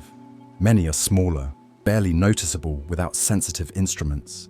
These minor slips happen quietly, redistributing only modest amounts of sediment. But even these small events have ecological importance. They may clear clogged surfaces where filter feeders struggle to thrive. They may uncover new mineral patches attractive to microbes. They may even serve as minor disturbances that prevent any single species from dominating a particular region. On the slope, unpredictability is part of the ecological script. Animals have adapted to the slope's instability with remarkable resilience. Many creatures favor mobile lifestyles, allowing them to relocate when their habitats shift. Others cling to structures strongly enough to survive all but the most violent disturbances. Some reproduction strategies, like producing many larvae that disperse widely, ensure that even if local populations are wiped out, others can recolonize the newly formed terrain. The slope teaches its residents a simple lesson: expect impermanence and plan accordingly. Underwater landslides may be rare on human timescales, but they are a regular force shaping the long-term soul of the slope. They are the deep sea's dramatic resets, its abrupt edits, its occasional rearrangement of characters and settings. In their wake, life always returns, sometimes tentatively, sometimes exuberantly, but always with the same relentless persistence that defines the entire deep ocean. For the continental slope, instability is not a flaw, it's a feature, a periodic reminder that even in the deepest, quietest corners of the planet, the Earth itself is alive, shifting, and occasionally sending its unsuspecting residents on the ride of their lives. Submarine canyons are the continental slope's grand gestures, vast, winding ruptures, slicing through the underwater landscape like Earth took a deep breath and exhaled amaze. These chasms plunge downward with an architectural confidence that would make mountain ranges jealous, carving paths that twist, turn, and descend for hundreds of miles. They are not small features. They are massive corridors, some larger than the Grand Canyon itself, except hidden beneath crushing darkness, quiet currents, and millions of years of geological memory. And they are teeming with life. If the slope is a rugged coastline, submarine canyons are its deep river valleys, except the rivers that shape them are long gone, or more accurately, they flow invisibly as dense underwater current. Many canyons began forming during periods when sea level was far lower than today, allowing ancient rivers to carve deep channels into the exposed continental margin. When the oceans rose again, these canyons flooded, becoming submerged ravines that still serve as pathways for water, sediment, and life. Over time, powerful underwater currents have continued to deepen and sculpt them, transforming old riverbeds into enormous trenches that funnel everything from drifting organisms to sediments cascading from the shallows above. Traveling through a submarine canyon in a deep diving vessel feels like descending through a cathedral of shadows. Towering walls rise sharply on both sides, textured with cracks, overhangs, and rock formations shaped by centuries of erosion. The canyon floor is wide and smooth in some places, fractured and debris-strewn in others. Water moves differently here, faster in some corridors, swirling in controlled turbulence in others. The currents shift and merge as they travel, creating zones of accelerated flow that act like highways for drifting organisms. It is along these invisible roads that much of the canyon's wildlife travels, and this movement is what makes the canyons such unexpected hotspots of deep-sea life. To understand why these canyons are such biological magnets, it helps to imagine them as giant funnels connecting the productive surface waters to the deep ocean. Every particle of marine snow, every drifting plankton, every nutrient sloughed off from coastal waters has a higher chance of being caught by the shape of a canyon than by the open slope. The steep walls channel organic material downward, concentrating food in ways the surrounding seafloor cannot. For animals living at depth, these concentrated resources are irresistible. They gather, drift, graze, and hunt along the canyon pathways, turning them into vibrant, bustling trade routes of energy. Small crustaceans swarm these corridors, feeding on the particles funneled down from above. With them come fish that feast on krill-like organisms, following the food as predictably as commuters following the morning subway. Larger predators, like deep roaming sharks or certain slope-dwelling fish, patrol the canyon flanks, looking for meals that stray too far from the safety of the shadows. Even animals from distant regions visit these canyons, drawn by the sheer abundance concentrated in their depths. Some canyons host seasonal migrations. Massive blooms of plankton sink into their upper reaches, attracting vast schools of midwater fish that gather to feed. These fish, in turn, attract even larger hunters that cruise through like quiet specters. Many oceanic species know the canyon shapes instinctively, following them year after year with uncanny precision. It's as if the canyons have become etched into the memory of the ocean itself. But the canyon walls are just as important as the food-filled corridors within them. Their vertical surfaces provide rare hard substrates in the deep sea, offering prime real estate for sponges, corals, and other sessile creatures. These organisms cling tightly to the rock, catching the accelerated currents that sweep past them. The water delivers food in steady streams, allowing filter feeders to flourish in places where the surrounding slope may offer only meager currents. In some canyons, these communities become incredibly dense, forming steep, multi-layered biological neighborhoods that climb the walls like underwater cliffside villages. Canyons also serve as nurseries, the calmer recesses, small alcoves, sheltered shelves, or zones shielded from strong currents, become safe sites where juvenile animals can grow with some protection from predators. Larval creatures drifting from the open sea may find themselves caught in an eddy, gently pushed into one of these quiet pockets. There, they gain time, nourishment, and shelter. For many species, these canyons are essential developmental zones. places where the next generation waits, grows, and prepares for life in the vast, unpredictable deep. Geologically, canyons also remain dynamic. They funnel sediments descending from the shelf, shaping their floors with each new burst of material. Turbidity currents, those dense underwater avalanches, often follow canyon channels, rushing through with the force of underwater flash floods. These flows can strip biological communities from the walls or bury segments of the floor under thick, new layers of sediment. And yet, life returns. Always. Microbial mats recolonize, small crustaceans reappear, filter feeders regrow, predators drift in again. The canyon resets itself, continuing its ancient cycle of collapse and renewal. Because canyons cut so deeply into the slope, they intersect multiple ocean layers, each with its own temperature, chemistry, and resident species. This layering effect creates microhabitats stacked vertically along the canyon walls. Animals adapted to colder, deeper waters live in the lower sections. Those preferring slightly warmer conditions inhabit the upper reaches. And in between, an overlapping mix of organisms finds ways to coexist in the narrow band where their preferred environments merge. It's a kind of vertical biodiversity that wouldn't exist on the open slope. Ultimately, submarine canyons are the deep sea's great connectors. They move water, sediments, nutrients, and organisms across vast distances. They offer food where there might otherwise be scarcity. They provide shelter in a world shaped by pressure and cold.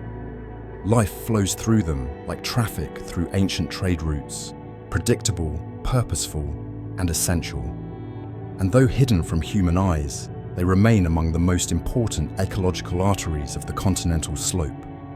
Deep, winding chasms where the planet breathes, feeds, and remembers. For most of Earth's history, the continental slope remained blissfully unaware of humans. Everything down there existed on geological time, not the impatient clock of surface life. But as our technology grew more ambitious, and our resource appetite grew even hungrier, the quiet deep slowly found itself pulled into human affairs. The slope, once visited only by wandering sharks and drifting snow-like particles of organic debris, now hosts occasional, uninvited guests armed with nets, drills, and big plans. And the slope, for all its resilience, is not exactly built for sudden, industrial-scale rearrangements. Take deep-sea trawling.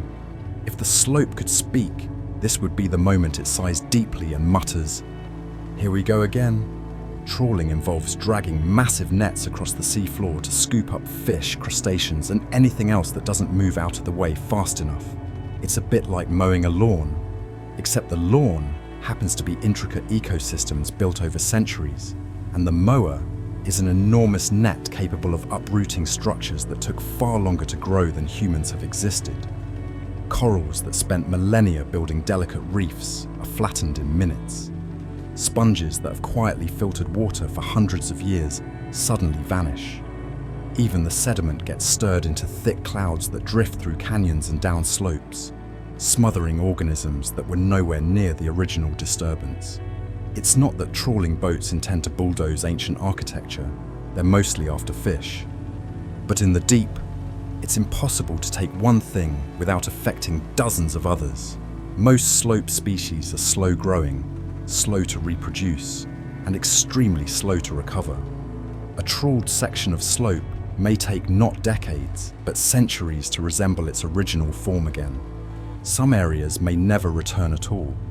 It's the ecological equivalent of knocking over a priceless antique and discovering it was held together by good fortune and patience rather than screws.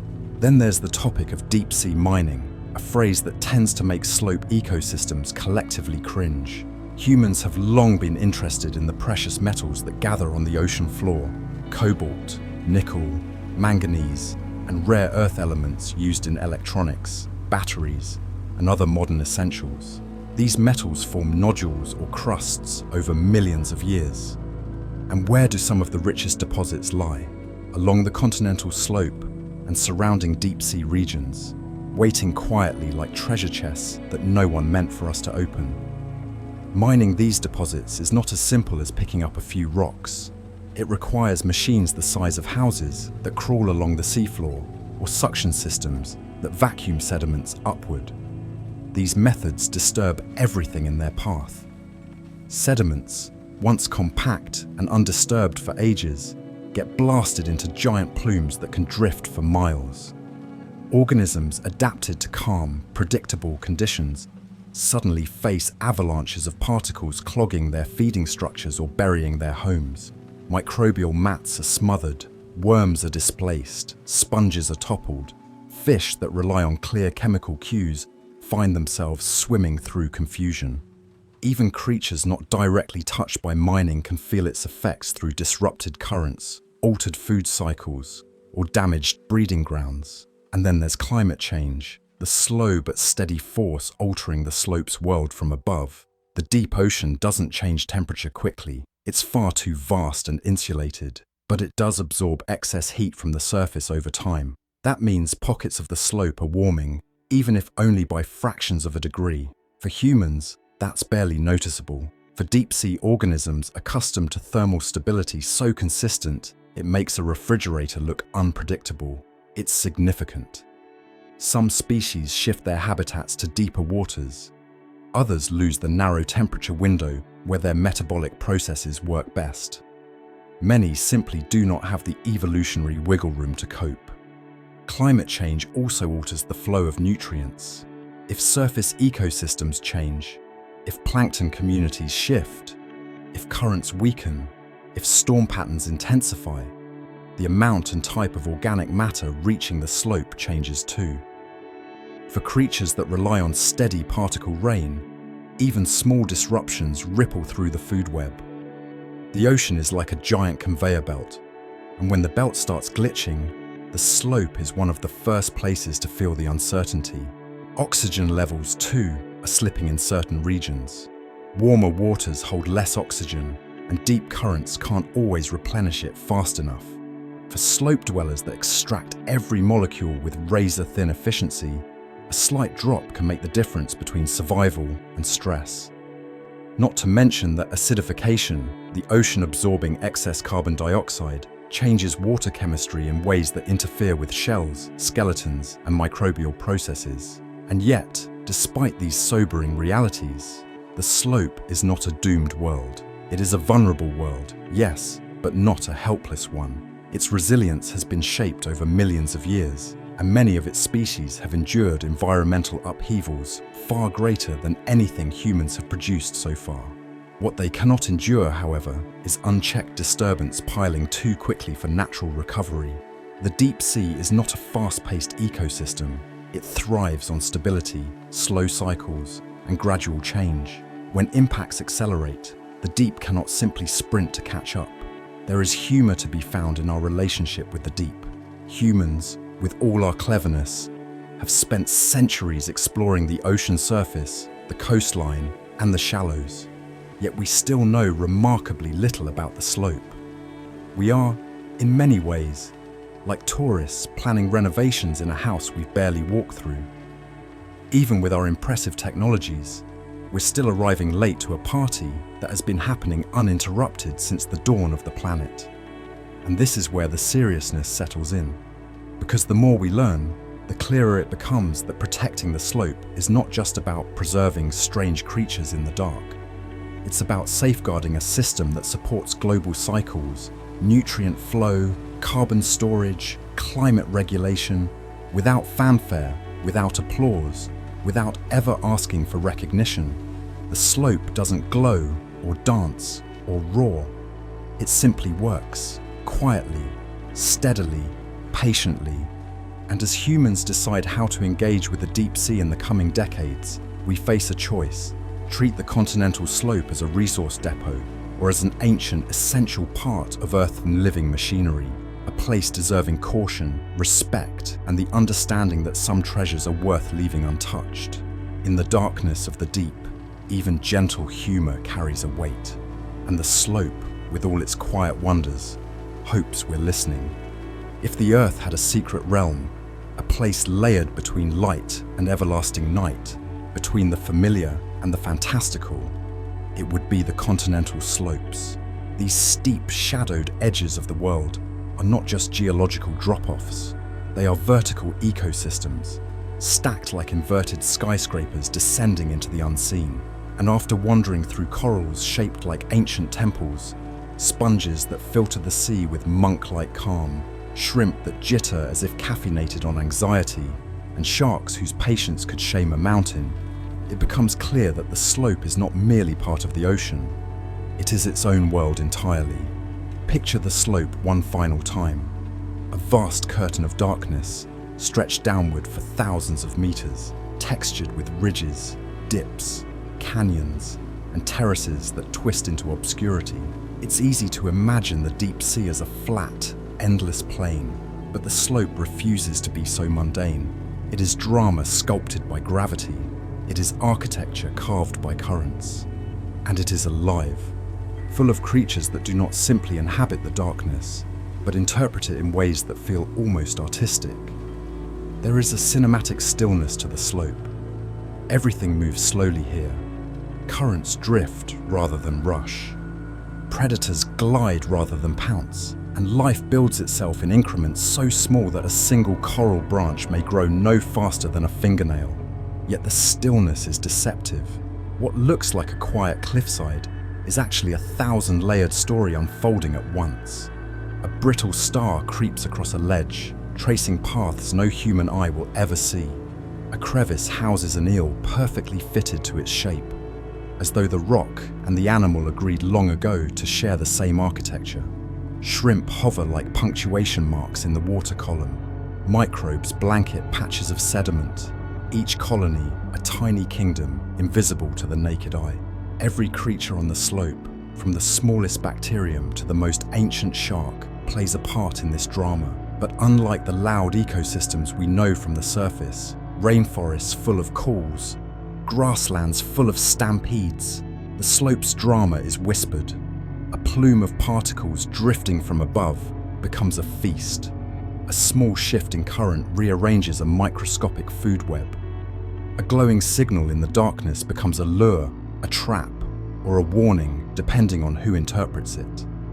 Evolution here is a storyteller writing in shadows, using constraints like pressure, cold, and darkness as its ink. The slope is also a place where contrast thrives. Above it lies the sunlight world, a realm fueled by photosynthesis and frantic movement. Below it stretches the abyss, a nearly level plain where stillness becomes vast.